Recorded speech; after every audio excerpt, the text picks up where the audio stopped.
Medina के आसमान में रमजान की खुशबू फैली हुई थी। चारों तरफ सहरी की तैयारियां हो रही थीं, लेकिन हजरत फातिमा रजी अल्लाह ताला अन्हा का घर शांत और निशब्द था। पूरी रात इबादत में बिताने के बाद वह रोजा रखने के लिए सहरी खाने आगे बढ़ी, लेकिन घर में एक बूंद पानी के अलावा कुछ भी खाने को न पाया। उन्होंने थोड़ा पानी पिया और फिर अल्लाह से दुआ करते हुए कहा, ऐ अल्लाह, मैं ये रोजा तेरी ही रजामंदी के लिए रख रही हूं। अगर तू हमें तंगी भी देता है तो वह भी तेरी ही रहमत है। जैसे ही यह दुआ खत्म हुई, मस्जिद ए नबवी से फज्र की मधुर अजान की आवाज गूंज उठी, मानो पूरे मदीना को इबादत के लिए जगा रही हो।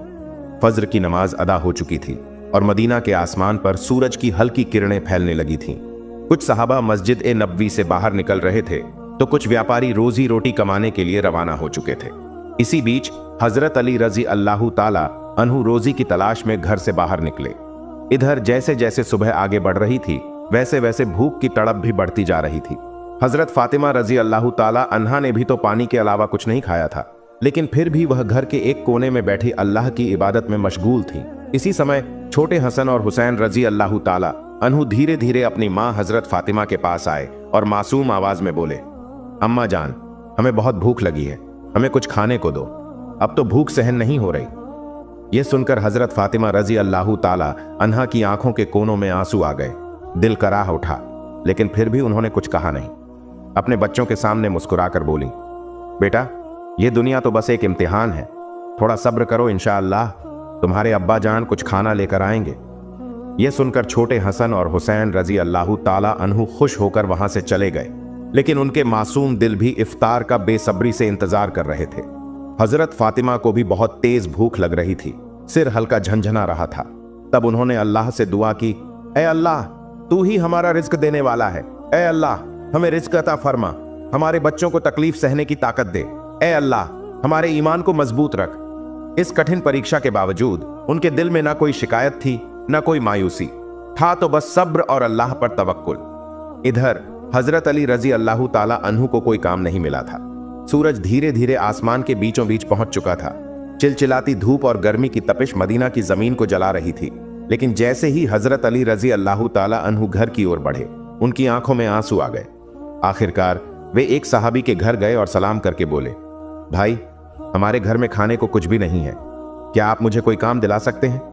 तब उस सहाबी ने कहा, या अली, अल्लाह की कसम, अगर मेरे पास कुछ होता तो मैं जरूर तुम्हारे लिए रखता, लेकिन मेरे घर में भी कई दिनों से चूल्हा नहीं जला, मैं भी भूखा हूं।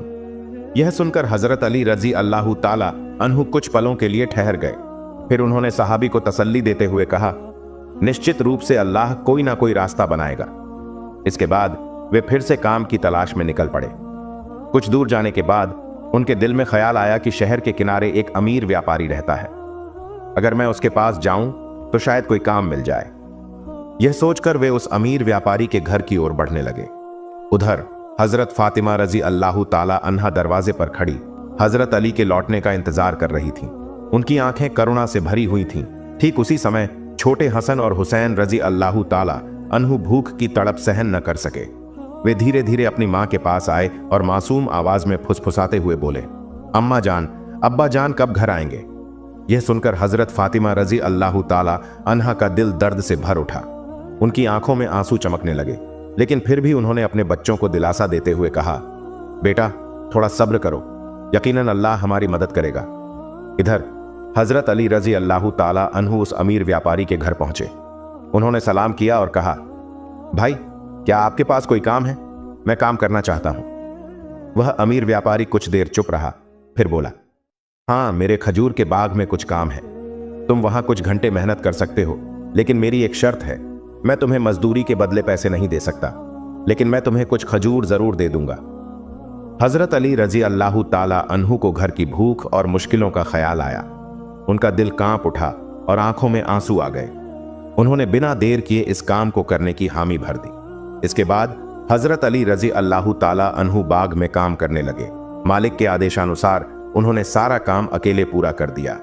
कई घंटे बिना रुके कड़ी मेहनत करने के बाद वे उस अमीर व्यापारी के पास गए। हजरत अली रजी अल्लाह ताला अन्हु ने व्यापारी से कहा, मैंने आपके आदेश के अनुसार सारा काम पूरा कर दिया, अब मेरी मजदूरी अदा करें। यह सुनकर अमीर व्यापारी ने कुछ खजूर हजरत अली रजी अल्लाह ताला अन्हु के हाथों में रख दिए। खजूर पाकर वे बहुत खुश हुए और तुरंत अल्लाह का शुक्र अदा करते हुए बोले, ऐ अल्लाह, तू ही हमारा रिज्क देने वाला है। अगर तू हमें आजमाना चाहता है तो हम सब्र करेंगे, लेकिन हमारे ईमान को मजबूत रख। यह कहते हुए वे तेजी से घर की ओर रवाना हो गए। इधर जब हजरत अली रजी अल्लाह ताला अन्हु घर के करीब पहुंचे, तब मदीना का आकाश गहरे लाल रंग में रंग चुका था। सूरज पश्चिम की ओर झुक रहा था और चारों ओर इफ्तार की तैयारियां चल रही थीं। उसी समय थके हुए शरीर के साथ हजरत अली रजी अल्लाह ताला अन्हु घर में दाखिल हुए। ठीक उसी वक्त मस्जिद नबवी की मधुर अजान की आवाज दूर से गूंजने लगी। घर में इफ्तार के लिए केवल कुछ खजूर और पानी था, लेकिन फिर भी वह घर अल्लाह की रहमत से भर चुका था। सब एक साथ इफ्तार के लिए बैठे। हजरत हसन और हुसैन रजी अल्लाह ताला अन्हु को दो दो खजूर दिए गए। हजरत अली रजी अल्लाह ताला अन्हु और हजरत फातिमा रजी अल्लाह ताला अन्हा ने भी 2 खजूर लिए।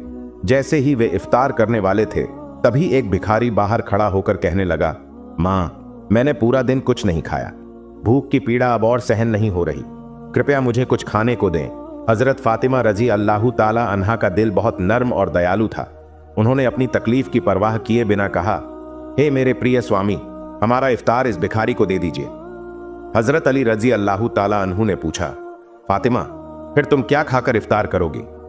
हजरत फातिमा रजी अल्लाह ताला अन्हा ने मुस्कुराते हुए जवाब दिया, मैं सिर्फ पानी पीकर इफ्तार कर लूंगी। यह सुनकर हजरत अली रजी अल्लाह ताला अन्हु स्तब्ध रह गए, लेकिन कुछ नहीं बोले। उन्होंने इफ्तार का सारा खाना उस भिखारी को दे दिया और दुआ की, ए अल्लाह, ए मेरे रब, हमारे इस त्याग को तू कबूल कर ले। प्रिय दर्शकों, अगर हम सब हजरत फातिमा रजी अल्लाह ताला अन्हा की तरह दयालु, दानशील और उत्तम चरित्र वाले बन जाएं और रसूलुल्लाह सल्लल्लाहु अलैहि वसल्लम के सदृश उत्तम आचरण और दानशीलता को अपनाएं, तो यह हमारे लिए बड़ी सफलता होगी। अल्लाह रब्बुल आलमीन हम सभी को इसकी तौफीक अता फरमाए। आमीन।